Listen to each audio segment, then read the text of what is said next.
بعض مقامات کے اوپر جو حمزہ وصلی ہے اس کو درمیان سے اسے گرا دیا جاتا ہے، یا یوں کہہ لیں کہ اسے حذف کر دیا جاتا ہے۔ لکھنے میں ہوتا ہے مگر پڑھنے میں نہیں ہوتا ہے۔ جیسے اس کی مثالیں اور بھی ہیں۔ بسم اللہ الرحمن الرحیم آپ نے اکثر قراء کو تلاوت کرتے ہوئے سنا ہے۔ بسم اللہ الرحمن الرحیم الحمدللہ رب العالمین، بروزن بسم اللہ الرحمن الرحیم القاریہ۔ تو نہیں بات تو نہیں، ٹھیک ہے، صرف سمجھنے کی بات ہے۔ اس کو درمیان سے حذف کر دیا جاتا ہے، لکھا رہے گا مگر پڑھا جائے گا نہیں، اس لیے کہ جہاں پہ اللہ تعالیٰ کے کلام کے حروف ہیں، الفاظ ہیں، کلمات ہیں، آیات ہیں، اگر ایک شاعر کسی بھی زبان کا شاعر اپنے حروف کو، الفاظ کو، قافیہ اور ردیف کو برابر رکھنے کی کوشش کرتا ہے، تو جہاں پہ خالق مالک ارض و سماوات کی بات ہے تو وہ اپنے کلام کو کہاں اس کے اندر اونچ نیچ آنے دیتا ہے، وہ نہیں آنے دیتا۔ ہمیں سمجھنا ہوگا اس کے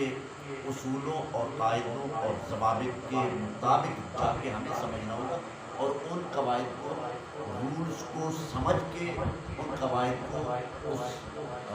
قافیہ اور ردیف کے برابر ہم وزن لا کے جس لہجے میں بھی آپ تلاوت کر رہے ہیں اس لہجے کے اندر بھی اس کو برابر رکھا جائے گا۔ اور یہ آپ جانتے ہیں، سب جانتے ہیں کہ اگر کوئی بھی قاعدہ تجوید کا اور کوئی بھی لہجہ تجوید کا اگر لہجہ قاعدے سے ٹکرا جائے تو لہجہ ختم کر دیا جائے گا، لہجے کو قاعدے کے تحت لایا جائے گا، مطابق کیا جائے گا، اس کے زیر نگی کر دیا جائے گا، اس قاعدے کے مطابق یہ پڑھا جائے۔ اور بہت سارے حروف ہیں اس میں بھی آئے ہیں، مثلا ذا اور سا، ذال اور جسے اردو میں آپ سے کہتے ہیں سے، سا، یہ ان کا مخرج ایک ہے۔ اپر مولرز یعنی ثنایا علیہ، علماء کی موجودگی میں اپر مولرز نہیں کہتا، مگر اوپر والے دو بڑے طرف ہیں، یہ ان کی اندر سائڈ کے کنارے اور زبان کی نوک، جہاں سے یہ دونوں حروف ادا ہوتے ہیں، ذال بھی اور سا بھی۔ اب اگلی ایک اور اصطلاح جو پہلے آپ کو سکھائی گئی ہے، پڑھائی گئی ہے، کہ یہ قریب المخرج ہیں یا متحد المخرج ہیں۔ کچھ حروف قریب المخرج ہوتے ہیں مگر مختلف الصفات ہوتے ہیں، مگر اس کا مخرج ایک ہے، صفات الگ ہیں، ٹھیک ہے۔ قریب المخرج ہیں، متحد المخرج ہیں، مگر مختلف الصفات ہیں۔ ذال ہے، ذال ہے، ذال جب پڑھیں گے تو نرمی کے ساتھ پڑھیں گے، سا جب پڑھیں گے تو نرمی کے ساتھ پڑھیں گے، ذال پڑھیں گے تو نرمی کے ساتھ پڑھیں گے، سا پڑھیں گے تو سختی کے ساتھ پڑھیں گے، وا پڑھیں گے تو تفخیم کے ساتھ ادا کریں گے۔ اب بات سمجھ آئی؟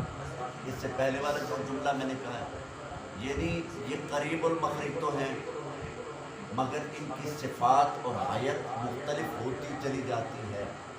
اور قاری اگر زبان فارسی سیکھے، عربی سیکھے، اردو سیکھے، کوئی زبان بولے، اس کے لیے بہت اچھا ہوتا ہے اور بہت جلدی وہ مختلف زبانیں سیکھ جاتا ہے۔ کیوں؟ کہ وہ مخارج کو جانتا ہے، وہ مخارج کے ساتھ حروف کے، الفاظ کے جو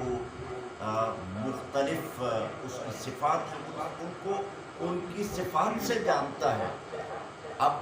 صاد ہے، صاد مفخم، اس کے مد مقابل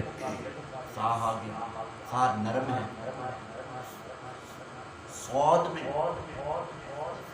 تفخیم آ گئی، مفخم حروف مستعلیہ میں سے آ گیا۔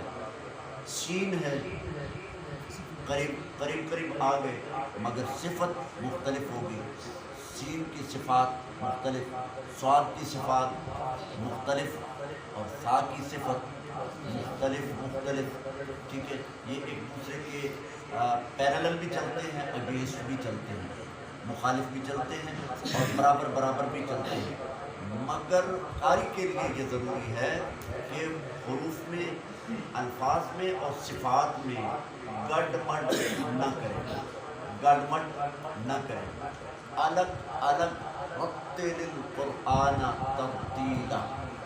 ٹھیک ہے۔ مولا کائنات حضرت علی کرم اللہ وجہہ الکریم سے پوچھا گیا کہ تجوید کیا ہے؟ آپ نے فرمایا الترتیل هو تجوید الحروف و معرفت الوقوف، وقوف کو جاننا اور ان کی صفات کا پہچاننا اور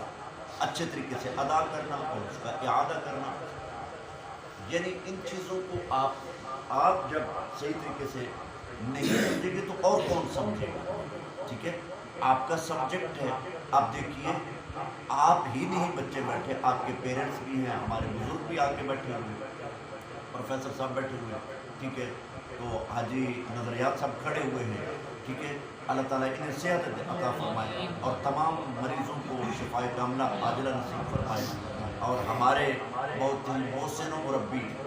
مولانا دلدار حسین رضوی صاحب وہ تشریف لاتے ہیں، پہلے بھی آتے رہتے ہیں، ہمارے لیے دعائیں بھی کرتے ہیں، تو اللہ تعالیٰ اجیب دعوت الداعی اذا دعان،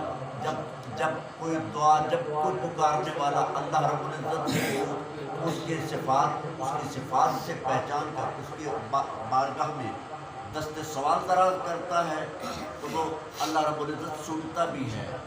اور عطا بھی فرماتا ہے، ٹھیک ہے۔ لیکن کسی نہ کسی طرف سے جب وسیلہ آ جاتا ہے تو اللہ تعالیٰ اس وسیلے کو رد نہیں کرتا۔ اللہ رب العزت ہمیں صحیح طریقے سے قرآن پاک پڑھنے کی توفیق عطا فرمائے اور